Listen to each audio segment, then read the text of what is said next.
tahun masa pernikahannya. Mas Angga, selama perjalanan 10 tahun dengan Teh Rosalina ini, apa yang dirasakan, Mas?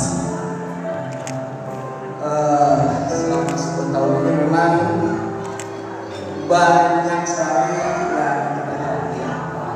Mungkin memang ada kata umur makna itu tidak dari sekolah. Jadi memang tugas kami berdua adalah saling melengkapi, gitu kan. Saya ada kekurangannya, Rosa ada kekurangannya.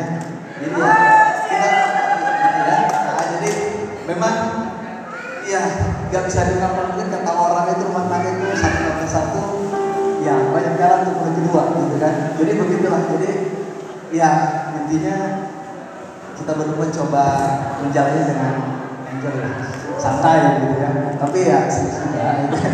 Itu mungkin dari saya. Ya. Kalau untuk Teh Rosalina sendiri yang dirasakan selama perjalanan 10 tahun seperti apa? Alhamdulillah gitu ya. Ini teh seperti bukti kaulah bentuk terindah yang diberikan Allah. Melengkapi kekuranganku. Alhamdulillah.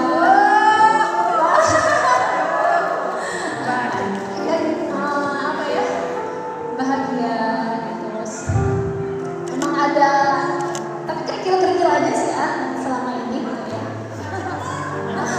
Tajam gitu.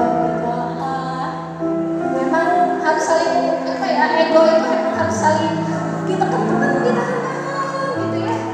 Kebetulan saya beda adat, saya Padang, Sunda, Mohon. Jadi kalau lemes kalau ngomong, kalau Padang teh nyerocos, kalau ngomong teh kalau